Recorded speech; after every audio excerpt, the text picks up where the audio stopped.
Hi friends, welcome to college grade 73కి స్వాగతం. Friends, మీరు కొత్త వారు కనుకైతే నా ఛానల్ని సబ్స్క్రైబ్ చేసుకోండి ఫ్రెండ్స్. నేను పెట్టిన ప్రతి వీడియో మీకు నోటిఫికేషన్ వస్తుంది. అలాగే పక్కనున్న బెల్ ఐకాన్ నొక్కి లైక్ చేసుకుని ఫ్రెండ్స్. ఇక మన వీడియోలోకి వెళ్దాం.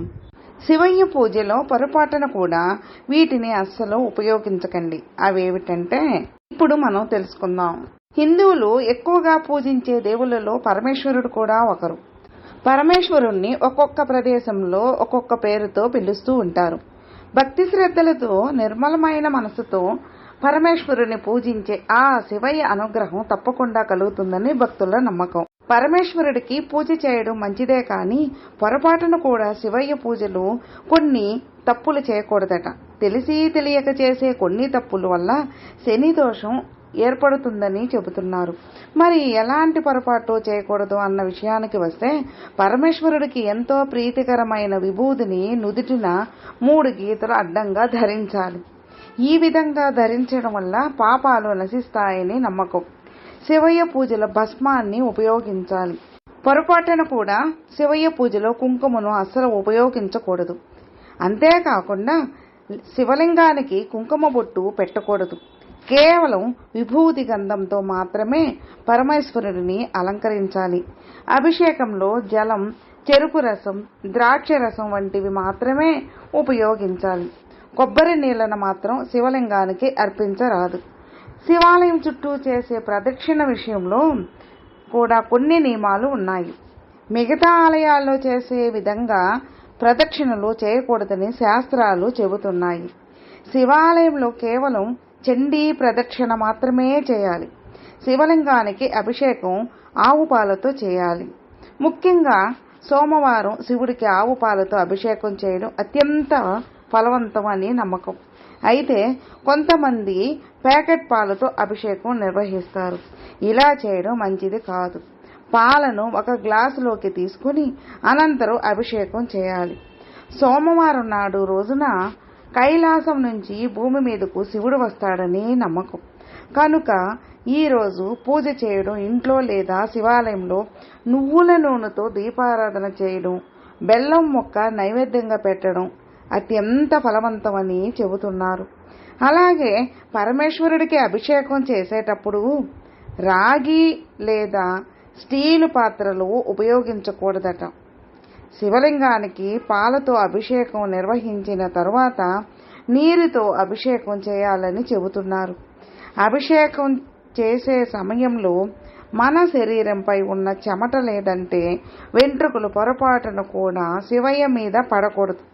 మీరు ఇంట్లో శివలింగం పెట్టుకోవాలి అనుకుంటే నిత్యం జలాధారం ఉండే విధంగా ఏర్పాటు చేసుకోవాలి. శివుణ్ణి పూజించే ముందు వినాయకుడిని పూజించాలి. పూజ చేసే సమయంలో ఓం నమః శివాయ అనే మంత్రాన్ని జపించాలి. నందివర్ధనం పూలతో పూజ చేస్తే జీవితంలో సుఖశాంతులు లభిస్తాయి. అదేవిధంగా పారిజాత పూలతో శివుడికి పూజ చేస్తే కాలసర్ప దోషాలు తొలగిపోతాయి. శివుడికి ఎరుపు రంగు పూలతో పూజ చేయకూడదు. వెలగ పండును శివుడికి సమర్పిస్తే దీర్ఘాయుష్యు లభిస్తుంది. జీవితంలో పైకి ఎదగాలన్నా, ఆర్థిక సమస్యలు ఉండకూడదు అంటే మనం కష్టపడి సంపాదించడంతో పాటు దేవుని అనుగ్రహం కూడా ఉండాలి. అప్పుడే జీవితంలో అనుకున్నది సాధించగలం. అయితే ఏ విషయంలో అయినా ఆ దైవ అనుగ్రహం నుండి తప్పకుండా ఆ పనులు సక్సెస్ అవుతాయి.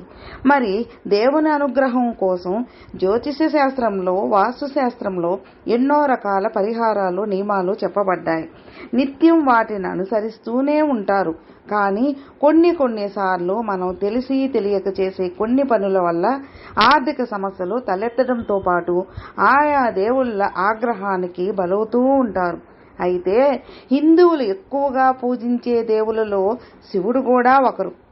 శివుడిని పరమేశ్వరుడు, భోలాశంకరుడు, ముక్కంటి, శివ ఇలా ఒక్కొక్క ప్రాంతంలో ఎన్నో రకాల పేర్లను పెట్టి పిలుస్తూ ఉంటారు. మరి శివుని పూజించేటప్పుడు కొన్ని రకాల తప్పులను అసలు చేయకూడదు. మరి శివుణ్ణి పూజించేటప్పుడు ఎటువంటి పొరపాట్లు చేయకూడదో ఇప్పుడు ఇంకా మరికొన్ని మనం తెలుసుకుందాం. అయితే పరమశివుణ్ణి పూజించేటప్పుడు చాలామంది తెలియక కొన్ని రకాల వస్తువులను సమర్పిస్తూ ఉంటారు. కానీ శివునికి 3 రకాల వాటిని అసలు సమర్పించకూడదు. అవేంటో ఇప్పుడు మనం తెలుసుకుందాం. అయితే పరమశివుణ్ణి పూజించేటప్పుడు చాలామంది తెలియక కొన్ని రకాల వస్తువులను సమర్పిస్తూ ఉంటారు. కానీ శివునికి 3 రకాల వాటిని అసలు సమర్పించకూడదు. అవేంటో ఇప్పుడు మనం తెలుసుకుందాం. పురాణాల ప్రకారం పరమేశ్వరుని పూజలో ఖరీదైన వస్తువులను ఉపయోగించకూడదు. ఖరీదైన పదార్థాలతో పసుపు కూడా ఒకటి. పరమేశ్వరుని పూజలో పసుపును ఉపయోగించడం వల్ల శివునికి కోపం వస్తుంది. పసుపు ప్రభావం వేడిగా ఉంటుంది కాబట్టి పసుపును లింగంపై ఉపయోగించడం వల్ల వేడి వస్తుంది. కాబట్టి ఎట్టి పరిస్థితుల్లోనూ శివునికి పూజించేటప్పుడు పసుపును అస్సలు ఉపయోగించకూడదు. చాలామంది పూజలో తెలిసి తెలియక కొన్నిసార్లు బిల్వపత్రంతో పాటు తులసి ఆకులను కూడా సమర్పిస్తూ ఉంటారు. కానీ తులసి ఆకులను సమర్పించకూడదు. పురాణాల ప్రకారం శివుడు తులసి భర్త అసుర జలంధరుని చంపాడు. అందుకే తులసి పరమశివునిపై కోపించి అతీంద్రియ దైవిక గుణాలు కలిగిన ఆకులను దూరం చేసింది. అలాగే పరమేశ్వరునికి కుంకుమ లేదా వెర్మిలియన్ని ఉపయోగించకూడదు. స్త్రీలు వెర్మిలియన్ కుంకుమను వివాహిత స్త్రీలకు ఆభరణాలుగా పరిగణిస్తారు. వివాహిత స్త్రీలు తమ భర్త దీర్ఘాయుషు ఆరోగ్యవంతమైన జీవితం కోసం వెర్మిలియన్ను పోస్తారు. దానిని దేవుడికి కూడా సమర్పిస్తారు. అయితే శివుడికి వెర్మిలియన్ లేదా కుంకుమని సమర్పించకూడదు. శివుడిని ఏకాంతంగా పరిగణిస్తారు కాబట్టి శివుడికి వెర్మిలియన్ సమర్పించకూడదు. అలాగే సోమవారం నాడు శివుడిని పూజించడానికి అత్యంత పవిత్రమైన రోజుగా పరిగణించబడుతుంది. ఈ రోజున శివలింగాన్ని పూజించడం వల్ల జీవితంలో అనేక సమస్యల నుంచి ఉపశమనం లభిస్తుంది. సోమవారం రోజున శివలింగాన్ని పూజించే సమయంలో పొరపాటును కూడా శివలింగానికి కొన్ని వస్తువులను సమర్పించకూడదు. హిందూ మత గ్రంథాలలో సోమవారం ఉపవాసం గురించి ప్రత్యేకంగా ప్రస్తావించబడింది. శివుడిని భర్తగా పొందేందుకు పార్వతీదేవి సోమవారం రోజున ఉపవాసం ఉండేదని మత విశ్వాసం. సోమవారం నాడు సృష్టి లయకారుడైన మహాదేవుడిని పూజకు అంకితం చేయబడింది. సోమవారం రోజున ఉపవాసం చేయడం వలన లభించిన పుణ్యం వల్లే పరమశివుడు పార్వతి వివాహం చేసుకున్నట్లు చెబుతారు. సోమవారం ఉపవాస సమయం ఉండి మహాదేవుడిని పూజించాలి. సోమవారం నాడు శివలింగానికి పూజ సమయంలో పూలతో సహా అనేక వస్తువులు సమర్పిస్తారు. అయితే శివలింగానికి కొన్ని వస్తువులను సమర్పించడం వలన అనేక సమస్యలను ఎదుర్కోవాల్సి వస్తుందని నమ్ముతారు. కనుక సోమవారం నాడు పూజ సమయంలో శివలింగానికి కొన్ని వస్తువులను పొరపాటును కూడా సమర్పించవద్దు. పురాణాల గ్రంథాల ప్రకారం శివలింగానికి కొన్ని వస్తువులను సమర్పించడం నిషేధం. ఆ రోజున సోమవారం శివలింగానికి ఏమి సమర్పించకూడదు అనేది, శివలింగానికి ఏ వస్తువులు సమర్పించకూడదంటే తులసి దళం. శివలింగానికి తులసి దళాలను సమర్పించకూడదు. పురాణాల ప్రకారం శివుడు తులసి భర్త జలంధరుడనే రాక్షసుడిని చంపాడు. ఈ కారణంగా శివలింగానికి తులసి ఆకులను సమర్పించకూడదు. అలాగే శివారాధనలో తులసి ఆకులను ఉపయోగించరాదు. హిందూ మతంలో పసుపును పవిత్రమైనదిగా భావిస్తారు. పసుపును ప్రతి శుభకార్యాలలో ఉపయోగిస్తారు. అయితే పసుపును శివలింగానికి సమర్పించకూడదు. శివయ్యను పసుపుతో పూజిస్తే ఆగ్రహిస్తాడని, పూజా ఫలితం లభించదని నమ్మకం కూడా. కొబ్బరి నీళ్లు. సోమవారం లేదా మరే ఇతర రోజు శివలింగానికి కొబ్బరి నీళ్లు సమర్పించకూడదు.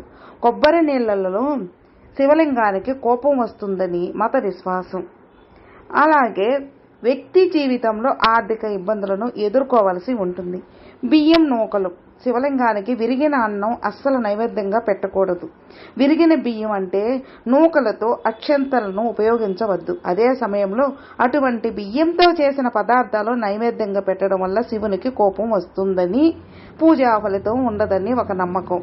శివుడికి మాత్రమే కాదు, ఏ పూజలోనూ పగిలిన అన్నం సమర్పించవద్దు. నువ్వులను పాలతో కలిపి శివలింగానికి నైవేద్యంగా పెట్టకూడదు.